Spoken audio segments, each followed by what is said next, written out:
Okay, let's get started.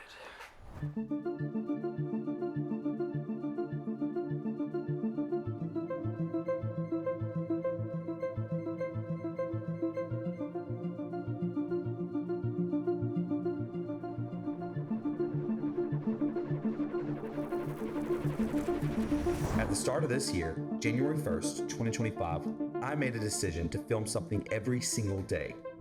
A short, cinematic shot that captured something, and I gave it the very inventive title of Daily Creatives. And most of what you're seeing now is the result of that ambitious goal, from skits to sizzle reels to just recap videos of the day. And let me tell you, it's been an absolute blast. It's so cool, it's so much fun, and I've learned so much from the process, but it wasn't without its challenges. So across 3 videos, I'm gonna go over the 3 main things that I've learned from this creative process and how it can help you.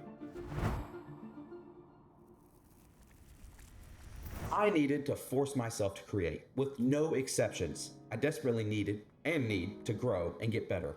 And I also know myself, so if I wasn't very strict on this create every day rule, then I would start slacking, inevitably. So, as the videographer I am, I filmed. Not pointlessly, but with intention. A subject, an idea, a feeling. Sometimes you start with it, sometimes you find it along the way. And what I've really learned is that creativity isn't always divine inspiration from the good Lord above. It's a muscle, and just like the muscles that I definitely work out, if you don't use it, it will suffer from atrophy. For those of you in the back of the class, atrophy is the process of your muscles breaking down when you don't use them. They get weaker, they shrink, they give up on you, and your creative muscle is the same way. I've been making videos ever since I was a kid, yet literally every day I have those moments where I get imposter syndrome. And that in itself isn't dangerous, but letting it stop you is. Letting the muscle waste away. So creating every day for this little New Year's resolution is my way to fight back, because that creative muscle isn't exclusive to kids who want to grow up and make movies, and it's not exclusive to people who've been in the industry for 20 years. This applies to everyone. So to avoid creative atrophy, you actually have to start. And let me tell you, starting isn't that hard anymore. Literally everything is a camera. I think my fridge in there is a camera. You don't need the biggest and best thing to create movie magic. Just use what you got. I made videos on my mom's iPhone 4 for years. Gear is rarely the actual barrier. So the first step truly is to define your goal. Look in the mirror and ask yourself, what do I want to do? Why am I doing this? And there's no wrong answer. For me, the why changed almost daily. Sometimes it was to capture some memory, other days it was to prove that my brain can still function.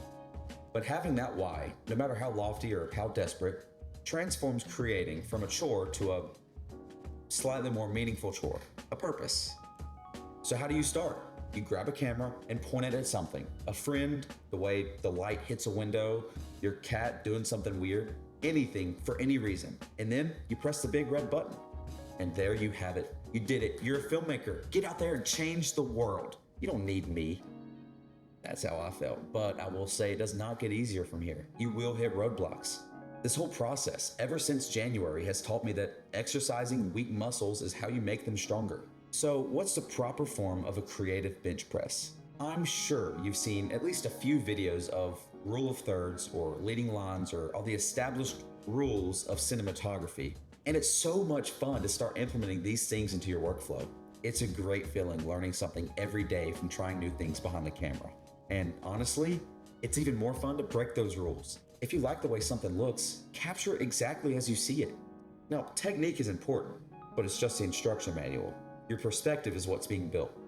Film with the goal to create something that you can't stop watching. That's the key. Not because it's perfect, but because it's unapologetically yours. Trust me, you can go watch them right now, but do you think all 365 of my daily creatives are masterpieces? Some of them are the bane of my existence. They're objectively meaningless, but I'm so glad I've made them, because learning what not to do is a surprisingly time-consuming education. But it helped me refocus on my ultimate goal, make the audience feel something. Chase the emotion, because if you successfully capture a feeling, nobody cares about your camera settings or the fact that you didn't capture in 4K, HDR, AI enhanced, stabilized, color graded, blah, blah, blah, blah, blah, blah, blah. They care about the connection that you've made with them, even if the only audience member is you staring at your computer at 2 a.m. This does, however, bring up the pretty scary question that this whole project has forced me to ask.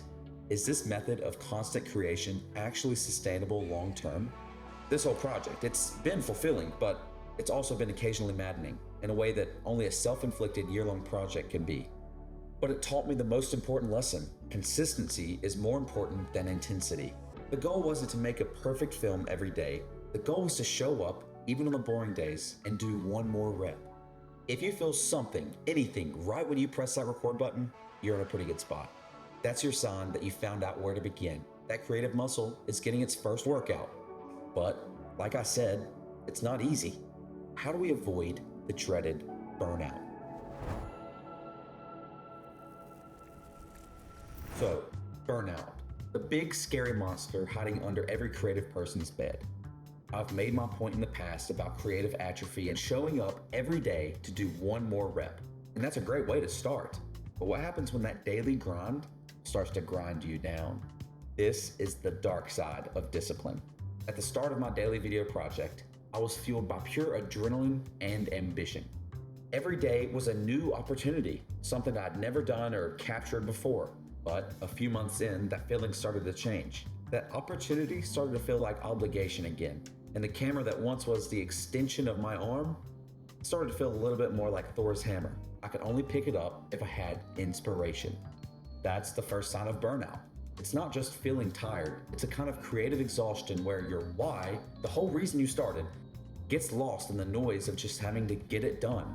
That passion reverts back to a checklist item.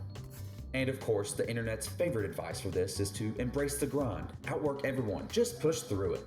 That advice is not only unhelpful, it's dangerous. It's like telling a marathon runner with a stress fracture just to run faster. You might make it a few more miles, but you're not gonna finish the race. Unless you're David Goggins. Who's gonna carry the boats? So, what's the real answer? How do you find the balance between discipline and self-destruction?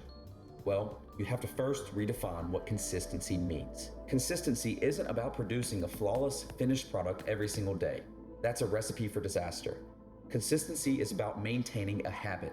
Some days, showing up isn't about creating a cinematic masterpiece. It was attaining something from the act of doing.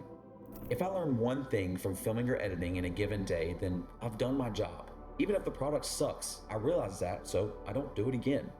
Outside of the actual creation aspect of your goals, even writing down an idea or watching a movie and paying attention to the lighting is a good way to keep the engine warm. Secondly, please understand the difference between resting and quitting. In our culture of nonstop work, we see rest as laziness, but for a creative, rest is an active part of the process. It's when your brain actually has time to connect the dots.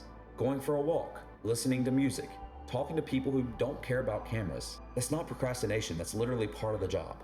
Some of my most favorite ideas and creations have stemmed from creative drought. And if we're being real, a lot of the times where you're feeling uninspired or burnt out probably hit the most when you're sitting alone in your room knowing you have to create something. You're in a place where inspiration can't flourish. Go somewhere new, somewhere populated, or somewhere that has literally anything slightly interesting. You won't feel like filming in moments like that without a little bit of that discipline. You never know what you're gonna learn, or what interesting thing you might capture, or what you'll get out of it. And you may not, and that's okay. With or without your camera, you're refilling that well that you draw from creatively, so you don't just pull up a bucket of mud. Creative sustainability isn't about finding a way to never ever get tired. It's about building a process that allows you to recover. You're not trying to go for a max on bench or a PR on a marathon every single day. Some days you just gotta roll out and stretch. You will get tired, but I promise you, if you respect the grind and your mind, you will bounce back. My daily creative project wasn't just about 365 video segments for every single day. It's a personal crash course in learning how to be the kind of creator that shows up on day 366 and the day after that. I want to do this every day, and some days I'm not going to feel like it. But showing up every day without overworking myself to make perfection each time has helped me build a reliable set of skills and intuition that I can't really explain how to replicate without just doing it yourself. Because now, even on the days that I don't feel like creating, I can still rely on muscle memory to maintain focus, attention, and get the job done. However, I will say it's still crucial to know when to put the camera down. You'll see what I mean in the last part of this video series.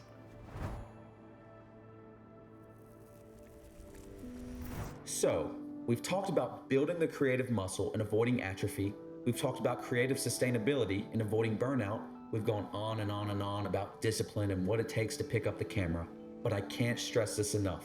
The most important thing I've learned from creating every day is knowing when to put the camera down. It's a strange paradox. After spending a year forcing myself to film just about anything and everything, I realized that the hardest part wasn't just the daily creation. The hardest part was realizing that not everything needs to be a shot, and not every moment needs to be content. It's so easy to get into the mindset of, oh, good gracious, something's happening. I gotta get my camera, I gotta record this. It becomes instinct, a beautiful sunset, a funny conversation with friends, or a quiet family moment. The reflex is to capture it, document it, turn it into something so others experience it and you never forget it. After all, a main inspiration to create is to chase and capture a feeling.